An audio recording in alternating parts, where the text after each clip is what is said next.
Good morning. Hi. As Sujay said, my name is Shivnath, and she told you who I am, what I am. Let me tell you what I'm not. I'm not a L&OD professional. I'm not in HR. So I feel extremely overwhelmed when I'm in a room like this because I get scared because everybody is a teacher in some form. I see some familiar faces. Anita is here. And I'm always scared when she's around because she's the one who has usually taught me a few things about public speaking and the way how to put your thoughts together. And every time Sujay invites me to anywhere, I always walk out a little more learned. So I've already absorbed a lot of things. So thanks, Sujay, for getting me here. As Sujay said, I call myself the perfect outsider. I don't belong here. But sometimes I feel the outsider's view is important because we come with no baggage. So I have no experience in L&OD.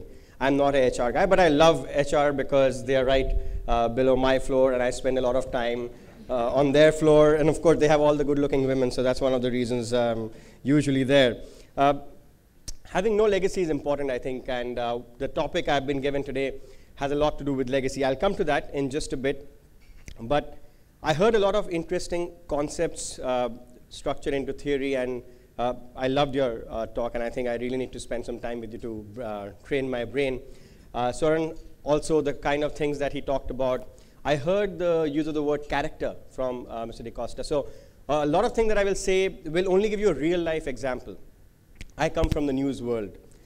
So I can only tell you my experiences through real-life characters who I've met, interviewed, or spent some time with, and how the concept of personal brand actually plays out in these individuals.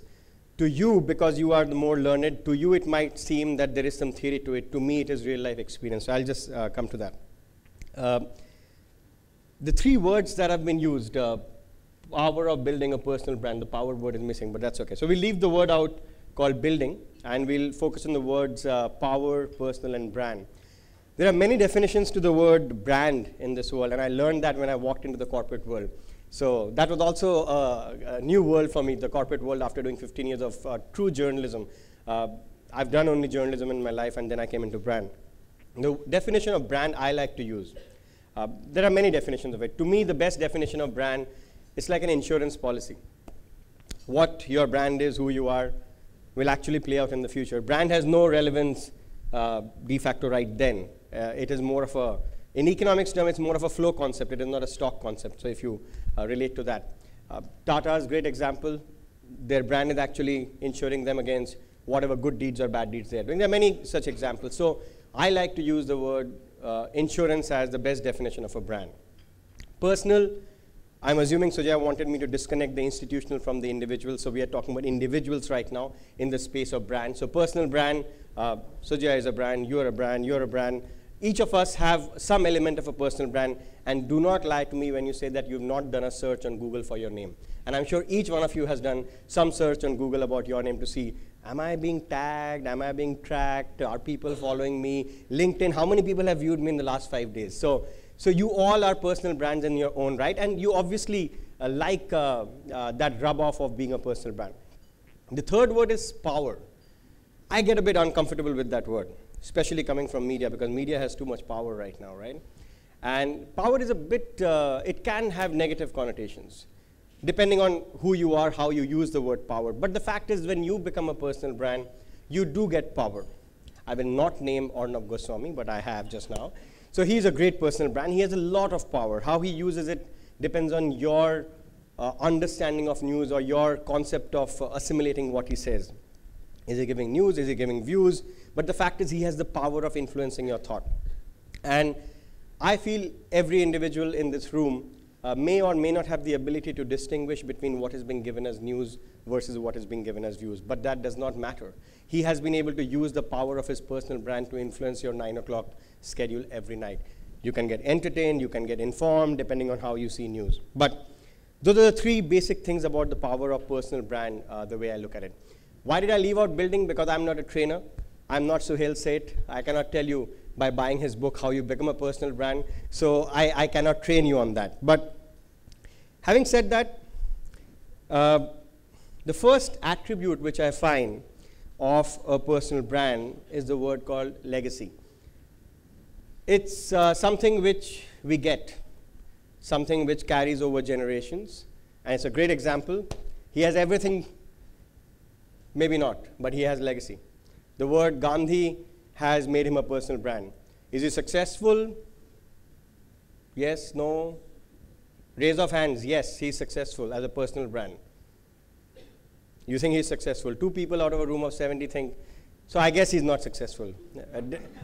Democratically speaking, he is not successful, but he has legacy. The name Gandhi, the day he was born, he had the legacy of being a personal brand. He cannot shun it unless he changes his name. He runs away to Colombia with his girlfriend or Afghanistan, wherever she's from. But the fact of the matter is, the word Gandhi gives him the brand power. Congress does not. Actually, even the Congress, the institution does not give him the brand power. It is the name Gandhi. He has to work on it. He has to work on his legacy to prove that his personal brand is really worth it. But he cannot shed the legacy off. So probably legacy is a necessary condition, but not a sufficient condition to be the personal brand that we talk about. That's the way I look at it. Again, please see this from my personal experience. I'm trying to share it with you, and hopefully they will form into a structure or theory at the end of it. He has to do something more. And one good example of how not having legacy but having performance is something makes you a personal brand as well. This guy has only performance, has no legacy. Does anybody know who his parents were? Do you know, are they alive? How many people know that his mother is alive? Yes, mother is alive, right? Do we know her name? Do we know where she lives? Assuming Ahmedabad. Assuming, or Gandhinagar. So he has no legacy. But 3 elections, one of the highest growing states in the country, amazing administration. If you have not been to Gujarat, keep away your religious affiliation, but go to Gujarat just to see the development. But he's all about the personal brand. He's got performance, no legacy. So between Rahul Gandhi and Narendra Modi, we have one of each. We've got legacy and we've got performance. We don't have both. But yet they are both very powerful personal brands. He has built it. Rahul Gandhi is yet to build it. We'll find out in 2014 will it be Gandhi versus Modi or not, but the fact is that the power of personal brand will play out. Interesting part about Narendra Modi is that if people who follow politics, the brand is so powerful that he's also caught in a trap. It's the brand trap. So if he has to go from Gujarat to the national stage, he has to undergo some change, and we all understand. But the fact is that his success based on his personal brand is so strong, he cannot get away from it. He is Gujarat's chief minister. Can he be India's prime minister? So his personal brand need to have some more attributes to it. What are those attributes? We don't know. You guys will choose it. I will choose it in 2014. But he has to do some brand tinkering at the end of the day. The third, so we've got legacy, we've got performance.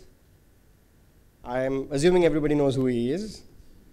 What word comes to your mind when you look at a personal brand like this? Performance we've already seen. Of course he's performing. Sorry? Success. Excellence. Consistency. Perfection. Perfection. I mean, his strokes, cover drive, you can't match his cover drive. I should not talk cricket here, Anita, sorry. But talking of cricket, there can't be a more perfect batsman. May not be a perfect captain, but a perfect batsman. Captain was an imposed role, but as a player, perfect, absolutely perfect. So perfect that the power of his personal brand can sell anything from eggs, cars, insurance, homes. What else does he sell? I mean, any other brand, toothpaste, rice, atta, whatever you name it. He's so strong. So he has gone into a different stratosphere altogether, but no legacy. Zero legacy. His last name is not Gavaskar. So anybody, if you have ever heard of Rohan Gavaskar, he is Sunil Gavaskar's son. Great legacy, no performance, no perfection. Sachin, no legacy, great performance, great perfection. Today, all of us, if you look around, and you measure yourself on a scale, we may have no legacy. I definitely have no legacy. I have a bit of performance, bit of perfection, I hope. Otherwise, I wouldn't have been the managing editor. Otherwise, Essar wouldn't have hired me. But we all have some of these attributes, not all of them. The bottom line is, when you have these three, personal brand and the power of it starts coming to you. The fourth attribute, according to me, and which I find is a difficult thing to find in this world today. I know he's the inventor of Microsoft, I know. But he's also had one word associated with him. And it's not philanthropy, it's the impact that he's having in this world today. When you have the power of a personal brand, are you having an impact? Giving about $20 billion away in your life? Man, I would love to earn it first before I want to give it away.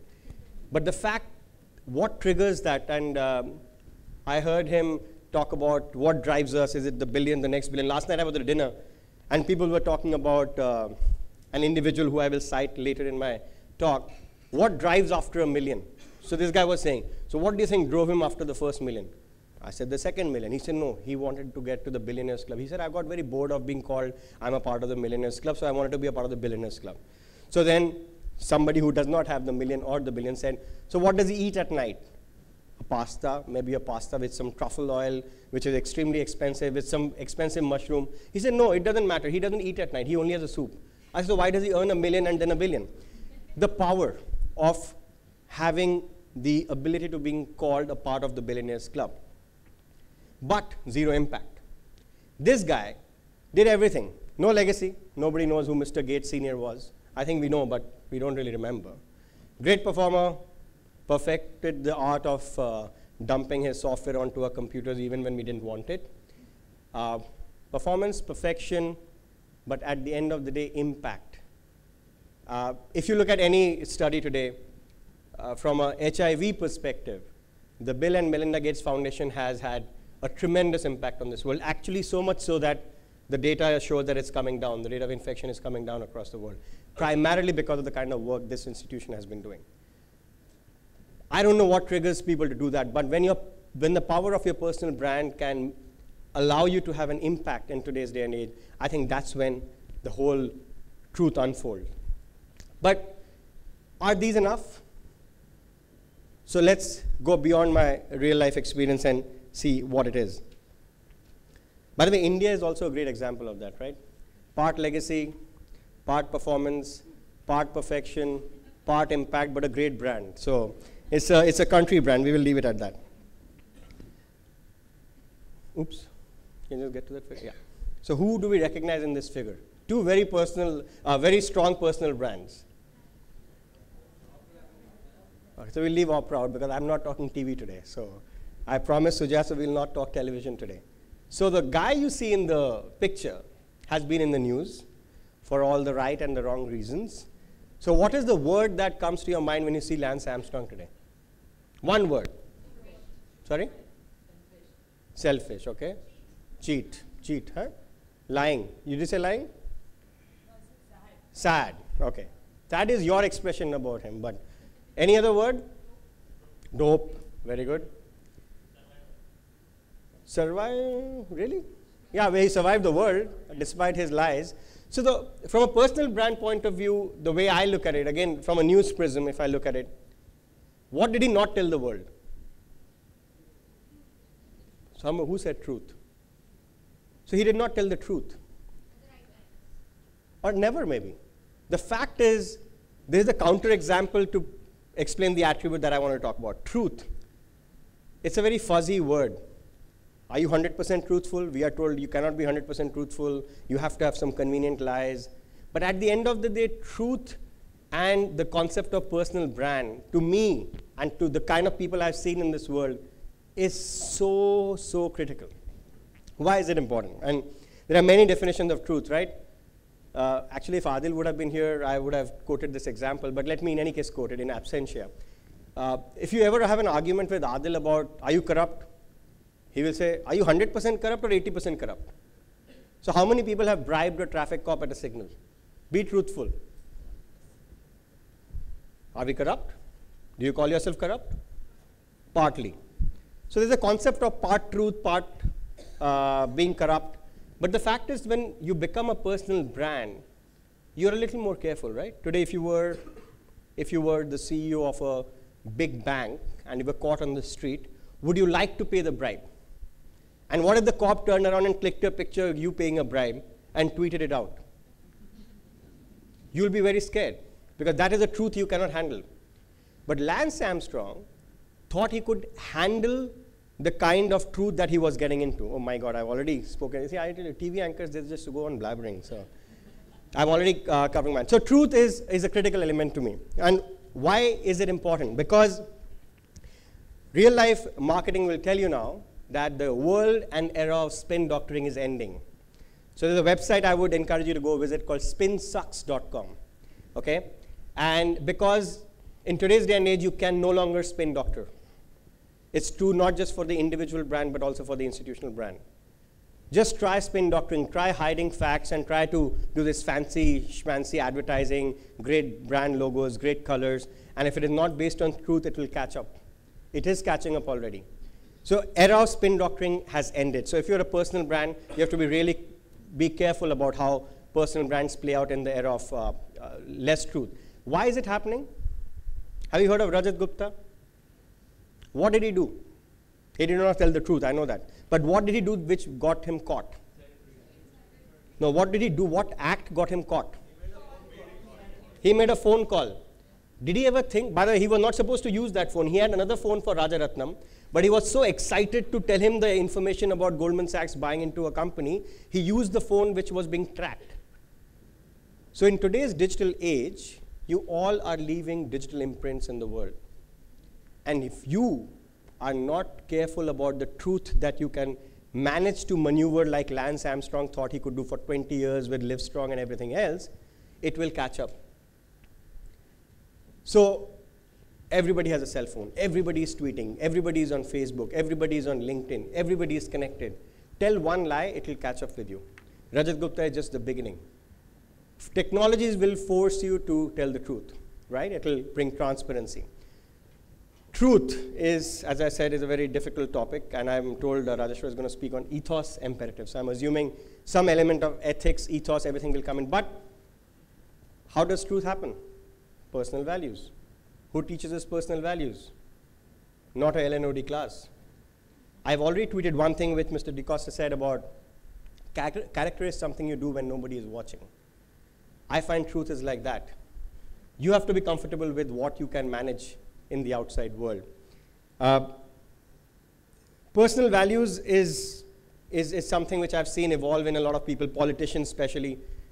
Very little element of personal values, but at the end of the day, they are being forced to tell the truth. Why? Technology. Aadhaar is a great example, right? You cannot steal anymore.